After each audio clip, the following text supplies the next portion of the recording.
पड़ोसी पाकिस्तान की बात करेंगे, जो अपनी गलतियों की वजह से एक साथ 4 मुसीबतों में फंस गया है। इस समय इस्लामाबाद में इमरजेंसी जैसे हालात हैं, क्योंकि पाकिस्तान को बचने का कोई रास्ता मिल ही नहीं रहा है। पाकिस्तान का पहला संकट है ईरान की सर्जिकल स्ट्राइक, जिससे बचने के लिए उसने इनकार करके बहाना बना दिया है। भारत ने पाकिस्तान जा रही रावी नदी में पानी की सप्लाई बंद कर दी है। पानी की कमी से पाकिस्तानियों का गला सूख रहा है, यह दूसरी मुसीबत है। तीसरी मुसीबत का नाम है पाकिस्तान के चुनाव। इलेक्शन के 18 दिन बीतने के बाद भी कोई प्रधानमंत्री नहीं बन पाया। अब दावा है कि 2 मार्च को शहबाज पीएम पद की शपथ ले सकते हैं। और चौथा संकट है पैसा। पाकिस्तान की जनता कुर्सी पर बैठते ही अपने प्रधानमंत्री से लोन का जुगाड़ करके लाने की उम्मीद लगाए हुए है। अब पाकिस्तान के लिए लोन लेना उतना ही जरूरी है जितना इंसानों के लिए सांस लेना और सूरज का पूरब से निकलकर पश्चिम में डूबना। दुनिया भर से पैसे उधार लेने वाला पाकिस्तान इतना बदनाम हो चुका है कि उसे कर्ज मिलने पर ही संकट खड़ा हो गया है। दुनिया के दूसरे देशों या कोई इंटरनेशनल एजेंसी सभी पाकिस्तान के दस्तावेज चेक करके लोन लौटाने को लेकर वादा करने का लिखित एप्लीकेशन लेने के बाद ही पाकिस्तान की अर्जी पर कोई सोच विचार करते हैं। इस समय पाकिस्तान को करीब 50,000 करोड़ रुपए लोन की आवश्यकता है। आप सोचेंगे कि पाकिस्तान को लोन की जरूरत क्या है? पिछले साल यानी जून 2023 में ही तो पाकिस्तान को कर्ज मिला था, तो फिर नई जरूरत क्या है? इसकी वजह है पाकिस्तान के पुराने कर्जों की अदायगी। पाकिस्तान को इस साल करीब 2 लाख करोड़ रुपए का कर्जा चुकाना है। यह रकम पाकिस्तान के कुल विदेशी मुद्रा भंडार से भी 3 गुना ज्यादा है। और ऐसा इसलिए हुआ क्योंकि पाकिस्तान की आमदनी अठन्नी है, तो पाकिस्तान इससे 3-4 गुना ज्यादा खर्च करता है। अब आप सोच रहे होंगे कि इस लोन के लिए अप्लाई कौन करेगा? तो यह काम पाकिस्तान के अगले प्रधानमंत्री शहबाज शरीफ ही करेंगे। यानी शहबाज के पीएम बनने का इंतजार नहीं हो रहा है, बल्कि पाकिस्तान के लिए दुनिया भर में घूम घूम कर कर्ज इकट्ठा करने वाले एक शख्स का इंतजार चल रहा है। यह काम पाकिस्तान का कोई नेता नहीं करना चाहता है, इसीलिए इस पद पर बैठने के लिए इतने दिनों का इंतजार किया गया है।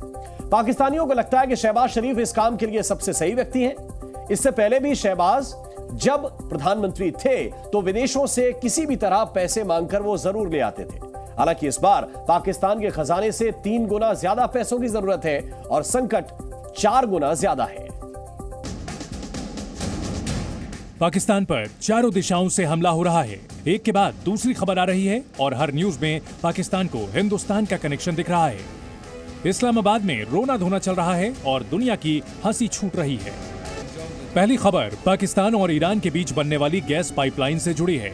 जब इस प्रोजेक्ट की शुरुआत हुई थी तब भारत के भी इसमें शामिल होने की खबरें थी।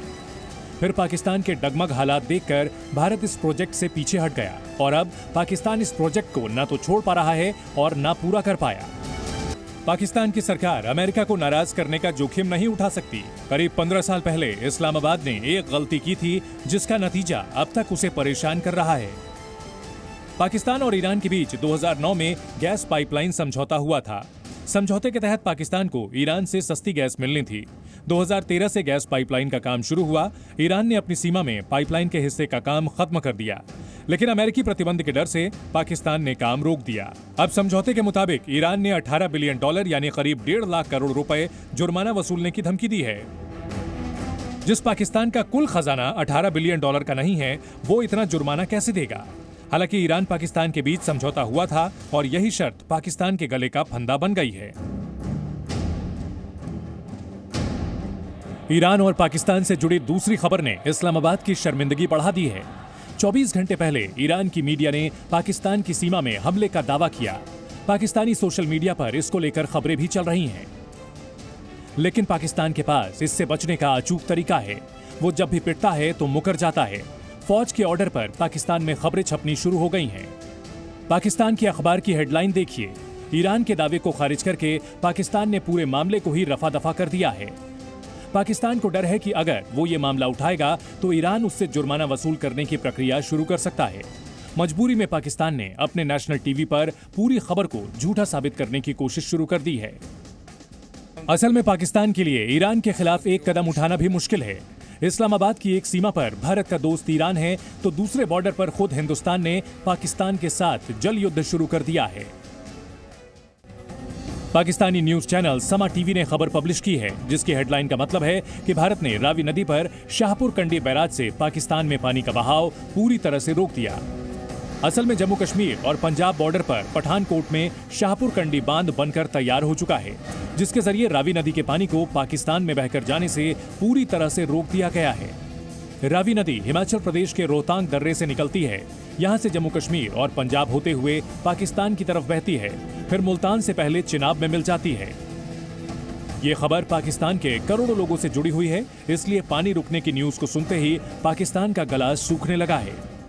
भारत पाकिस्तान के बीच समझौते के मुताबिक रावी नदी के बूंद बूंद पानी पर भारत का हक है, लेकिन कोई बांध नहीं बनने की वजह से पाकिस्तान पिछले 64 सालों से रावी नदी के पानी का इस्तेमाल करता रहा है।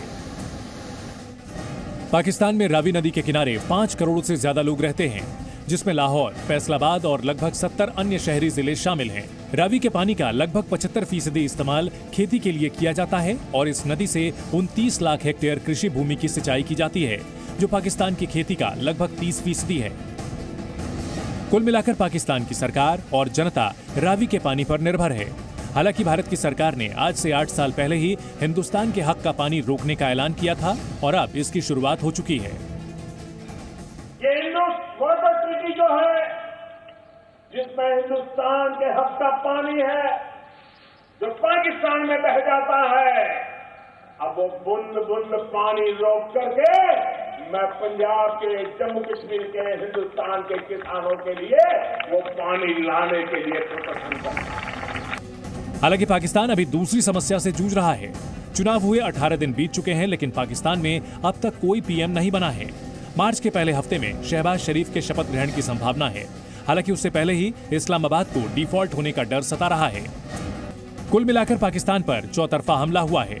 भारत के मित्रों का मिशन चल रहा है और पाकिस्तान टेंशन में है। ब्यूरो रिपोर्ट, जी मीडिया। जी न्यूज़।